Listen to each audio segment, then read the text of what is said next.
전국에서 카페북 애도를 통해서 계리직 공무원을 준비하시는 수험생 여러분 만나뵙게 돼서 반갑습니다. 저는 이 우편 및 금융상식을 강의하는 윤희복입니다.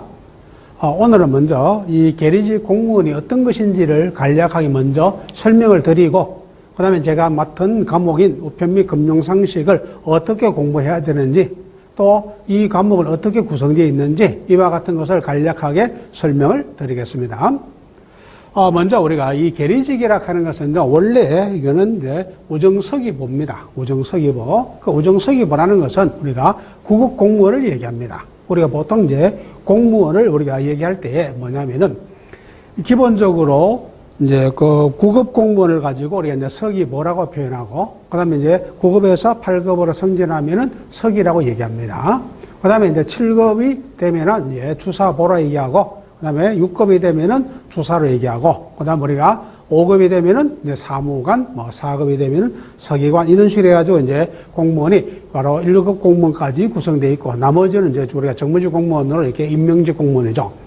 물론 여러분들이 대체적으로 이제 공채를 하는 직렬이 이제 5급하고 7급하고 9급이 이제 일반적으로 공채를 하고, 그다음에 6급이라든가 또는 8급에 이래서 이제 승진을 하는 경우입니다.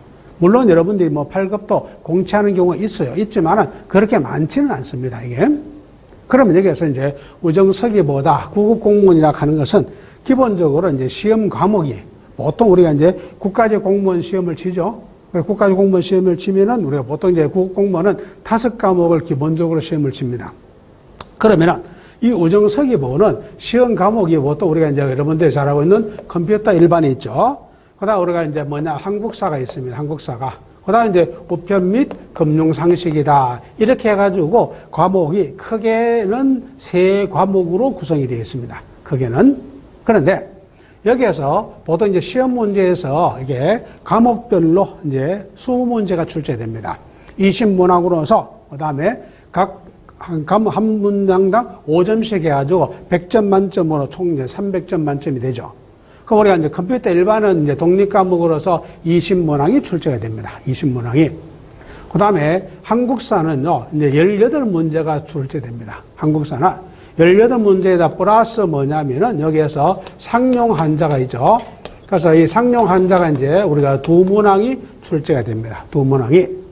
그 다음에 우편 및 금융상식도 마찬가지입니다. 총 20문제 중에서 18문제가 출제가 되고, 여기에다가 플러스 이제 기초 영어죠. 그래서 기초 영어 해가지고 2문항이 출제가 됩니다. 그럼 이 말은 결국 전체적으로 보면은 한국사에서 2과목이 돼 있죠. 그래서 한국사에다가 상용 한자가 2문제니까 한 과목입니다. 2과목이 있죠. 따지면. 그 다음에 여러분들이 우편 및 금융상식도 결국은 바로 기초 영어하고, 그 다음에 우편 및 금융상식이니까 총 몇 문항이 됩니까? 그래서 20문항 중에서 2문항이 여기서 나오기 때문에 과목 수는 2과목. 그러면 총 결국 몇 과목이 됩니까? 5과목이 되는 거예요. 그래서 여러분들이 우리가 계리직 시험은 3과목이라고 하지 마세요. 여러분들도 몇 과목 시험 친다? 5과목을 시험 친다. 물론 여러분들에게서 상용 한자를 별도로 공부를 하셔야 됩니다. 사실은.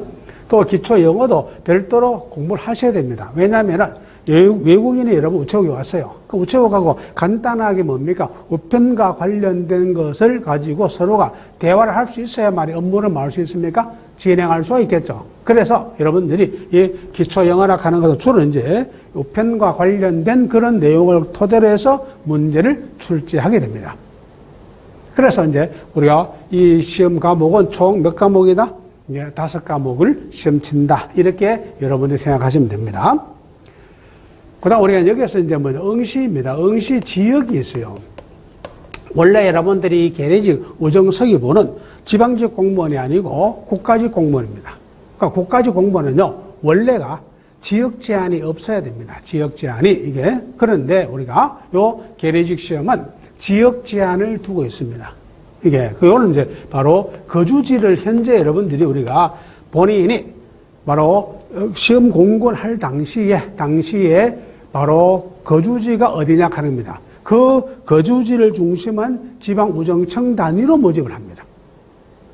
그러니까 이게는 결과적으로 뭐냐면은 우리가 보통 인사혁신처에서 모집하는 우정직이라는 것이 있습니다. 우정직. 그래서 인사혁신처에서 모집하는 우정직하고 다르게 요 우정서기보인 계리직은 지방우정청 단위로 모집을 합니다. 그러면 지방우정청 단위로 모집하기 때문에 현재 자기가 주소지가 있는 그 지역에 바로 우정청 소속의 지역만 응시를 할 수 있습니다. 그럼 일단 여러분들이 이렇게 합격하시면은 5년간 그 지역에 의무적으로 근무를 하셔야 된다는 뜻입니다. 그래서 의무적으로 이렇게 5년간 근무를 하시고 나면은 그 다음에 이제 지역 제한이 풀립니다. 그 지역 제한이 풀리기 때문에 그 다음부터는 자유롭게 자기가 희망하는 지역으로 이렇게 이전할 수가, 이동할 수가 있다는 뜻입니다. 그래서 이제 좀 응시 지역을 좀 거주지로 제한하고 있다 하는 걸 먼저 이해하셔야 됩니다. 그래서 일단 그 시험 칠 때는 제한받지만은 그 다음에 합격해서 그 지역에 5년 이상 근무하시면은 그 다음부터는 지역 제한이 풀린다 하는 것을 여러분들 아시고 공부를 하시면 됩니다. 그러면 이제 수험생 입장에서는 시험 과목에서 이제 컴퓨터가 대체적으로 어렵다고 얘기합니다. 예. 그래서 수험생들은 대다수가 컴퓨터가 가장 어렵다. 두 번째 이제 한국사가 어렵다. 그래도 이제 마지막으로 우편 및 금융상식 그래도 그 중에서는 좀 시험 과목에 이렇게 많은 표현을 합니다. 그러나 실제로 여러분들이 지금까지는 그렇게 해왔어요. 근데 이제 문제는 이란 말이야. 이게 여러분들 보세요. 18년 이전까지입니다. 이게 요 이전까지의 자료하고 19년도에 그래서 금년도에 여러분들이 1월 달에 제시한 그 수험 자료하고는 너무 다르죠. 제가 2008년부터 이제 이게 계리직 시험이 처음 1회 시행됐어요. 그때부터 지금까지 우편 및 금융상식을 계속적으로 강의를 해오는 입장인데 실제로 2008년도에 제시했던 자료는 양이 작았어요. 갈수록 조금씩 늘었어요. 그 다음에 그 2008년도, 2010년도, 이렇게 2012년도 제시된 자료가 확 바뀐 일은 없었습니다. 그러니까 조금씩 이렇게 보완해서 새로운 자료가 이렇게 들어왔고, 이렇게 왔는데, 2019년도는요, 이게 자료가 너무나 다릅니다. 내용이 확 바뀌었어요. 아마 여러분들 중에서 2018년도에 응시 경험이 있는 분들이 있을 수 있습니다. 2018년도에 응시 경험이 있는 분들은 2018년에 있었던 우편 금융 상식과 관련된 책들은 다 버리세요. 완전히 버리고 새 학습 자료로 공부하셔야 됩니다. 이 2019년도에 계신 이 학습 자료는요, 일단 내용 자체가 엄청나게 양이 많습니다. 공부해야 될 양이 엄청 늘어났어요. 이건 결국 뭐냐면요, 이렇게 많은 내용을 담았다 하는 것은 결국 여러분들이 지금까지는 합격하고 난 다음에 연수 교육을 통해서 교육을 하던 그런 내용까지를 어디에다 이 학습 자료에 다 담아놨어요. 예. 그러다 보니까 그 내용 자체가 아주 여러분 디테일하게 엄청나게 많은 양을 담고 있다는 뜻입니다. 그래서 지금까지 공부했던 거하고는 전혀 다른 이런 형태로 여러분들이 공부를 하셔야 됩니다. 그래서 내용 자체가 훨씬 더 많아졌습니다. 그 안에 내용을 엄청나게 많이 담고 있습니다. 또 하나, 법규 파트가 여기에 지금 상당히 내용으로 많이 들어와 있다는 뜻입니다. 이게, 그러면 결국 뭐냐면은, 이게 기존 자료하고는 완전히 다르기 때문에 이 기존 자료입니다. 이 자료를 가지고 있었던 기존에 갔던 것, 한국사라다가 컴퓨터는 사실 기존의 자료 가지고 그대로 공부하시면 돼요. 그대로 하시면 됩니다. 그런데 이게 우편 및 금융상식은 기존 자료는 무조건 안 된다 합니다. 완전히 새로운 학습 자료로 공부하셔야 된다 하는 거. 그래서 기존에 있던 것을 외워뒀던 것을 다 버려야 됩니다. 버리고 완전히 새로 입력을 하라. 그래서 내용이 상당히 많이 바뀌었다 하는 거. 또 하나가 여러분들이 이게 법규 파트입니다. 이게 법규와 관련된 내용도 이 안에는 상당히 많이 들어왔다는 뜻입니다. 그럼 들어왔기 때문에 결국은 여러분들이 공부해야 될 양이 엄청나게 많이 많아졌다. 그러면 이제 2019년도에 시험은 날짜는 아직 정확하게 정해지지 않았습니다. 제가 생각할 때는 아마 7월달경에서 이제 시험을 칠 것이라고 예상을 합니다. 예. 그러면은 또 기존에는 보통 이제 3월달에 이렇게 보통 자료를 많이 제시했었어요. 그런데 금년도는 미리 일찍 자료를 제시해줬죠. 그래서 1월 달에 자료를 제시해 준 겁니다. 그래서 제시하면서 그 다음에 내용도 상당히 풍부해졌다. 이게. 그러면 여러분들이 이제 우편 및 금융 상식을 어떻게 공부하셔야 될 거냐 합니다. 이게 그 우편 및 금융 상식에는 일단 여러분들이 총 출제가 몇 문제 된다고 했어요? 18문제가 출제가 된다고 했습니다. 그러면 18문제가 출제가 되는데 그 중에서 보세요. 우편입니다. 우편 상식하고 그다음 우리가 이제 무슨 상식하고 금융 상식으로 이렇게 크게 두 개로 나눠져 있습니다. 그러니까 이 말은 무슨 말이냐면요. 여러분들이 우체국에 가서 업무를 보기 위해서 갑니다. 우체국에 딱 가면은 순번 번호표를 뽑는 것이 있죠. 여기에 보시면은 바로 우편 업무를 위한 순번표가 따로 있고 금융 업무를 위한 순번표가 따로 있죠.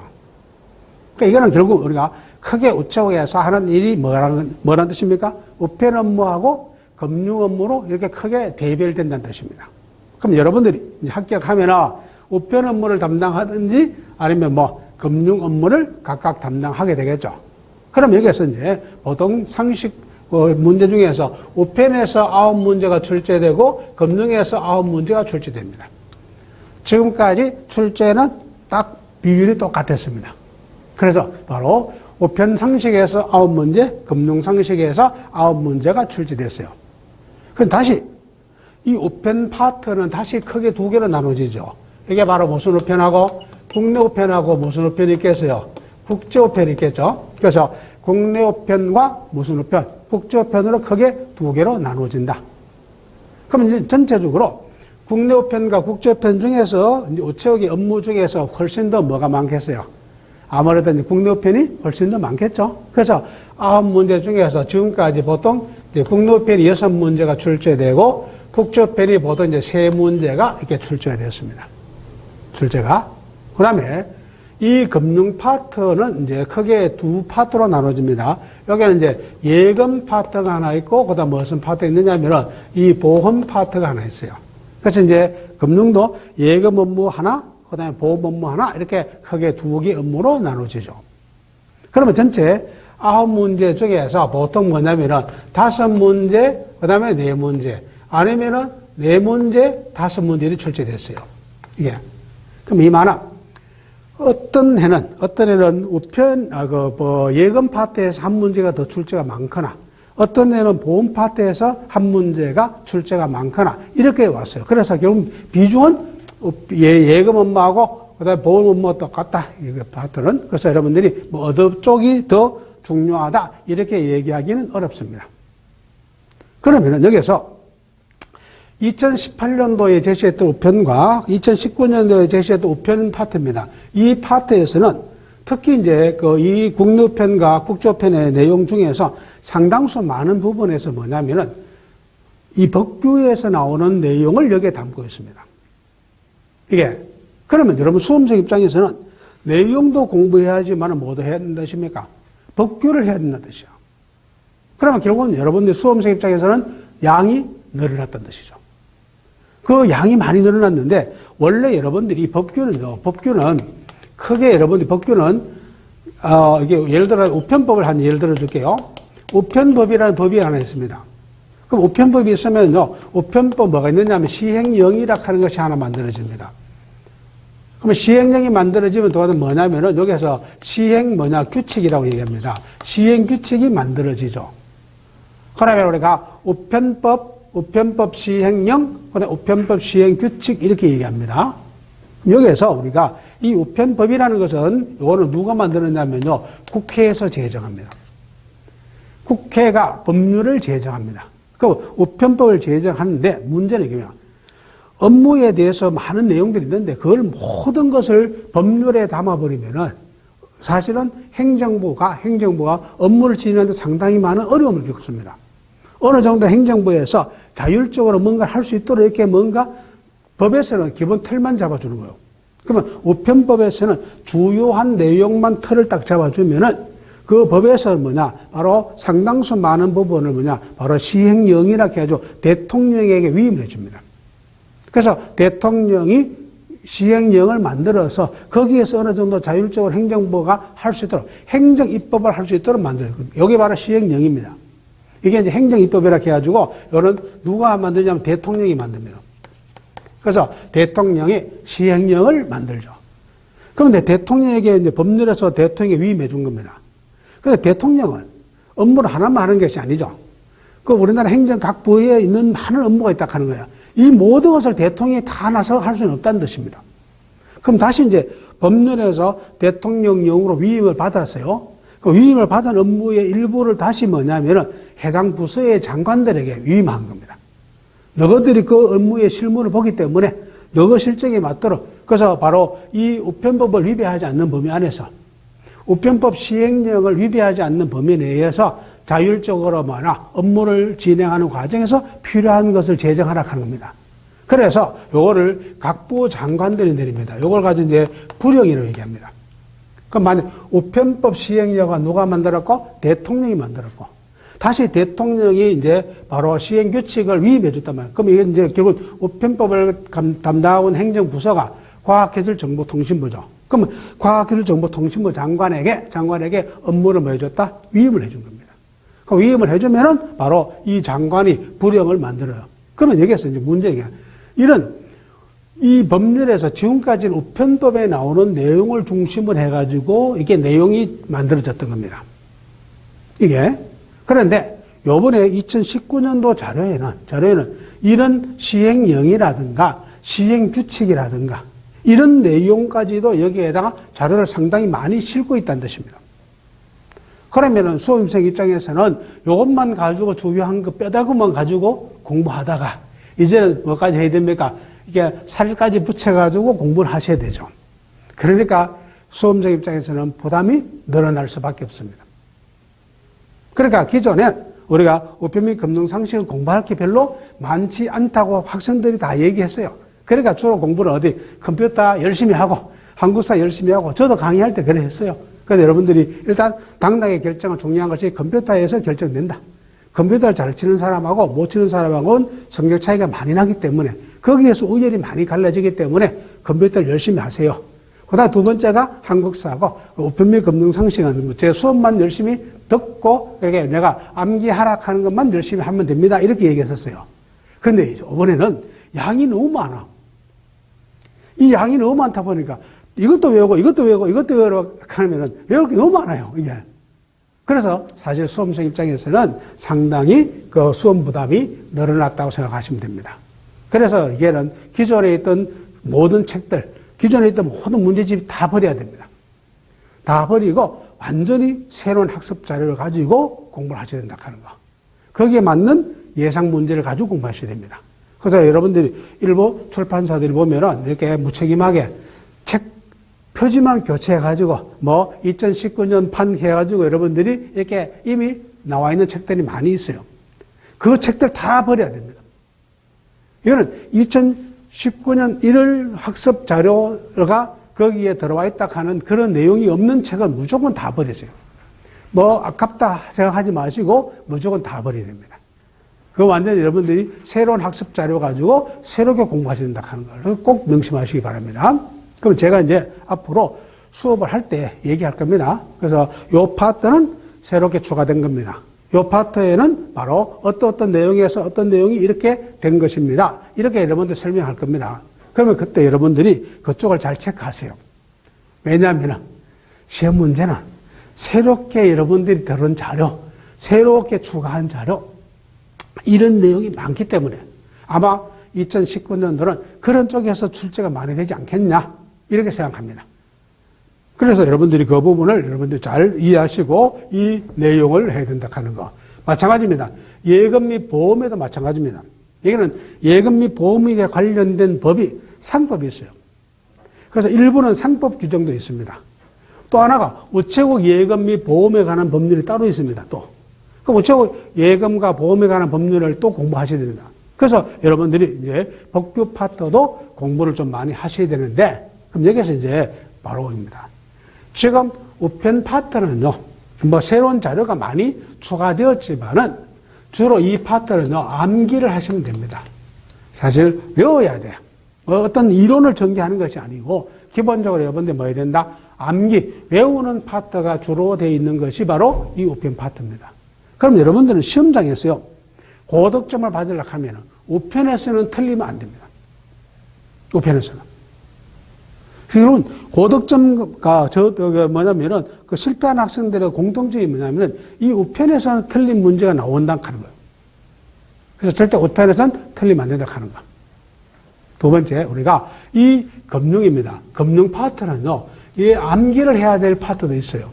암기해야 될 파트. 여기에다가 여러분들이 바로 이해를 해야 되는 파트가 있습니다. 여기는 왜냐하면은 경제학 이론, 금융 이론, 보험 이론이 나옵니다. 그럼 여러분들이 각종 여러분들이 거기에 대해서 관련된 용어들이라든가 관련된 이론들이라든가 이러한 같은 내용들이 상당히 여기에 좀 많이 들어와 있습니다. 그러면 이 부분은 무조건 암기를 해서 될 수 있는 게 아닙니다. 어느 정도 뭐 해야 된다? 이해를 해야 됩니다. 예를 들어가지고 예금과 보험에서 주로 상품입니다. 이게 상품이야. 요 상품은 여러분들이 외워야 되는 겁니다. 그러니까 예를 들어 예금 상품에서 뭐 우리가 적립식이냐, 이게 거치식이냐, 뭐 입출금이 자유로운 상품이냐, 이런 내용들이 나오죠. 그럼 이런 내용들에 대해서 여러분들이 만약에 당좌 예금이다. 그럼 당좌 예금이 의미하고 있는 것이 무엇인지, 이와 같은 내용은 또 가입 자격이 어떤 사람이 가입을 할 수 있는지, 이런 내용들입니다. 그럼 이와 같은 내용들을 여러분들은 뭐 해야 된다? 이건 외워야 됩니다.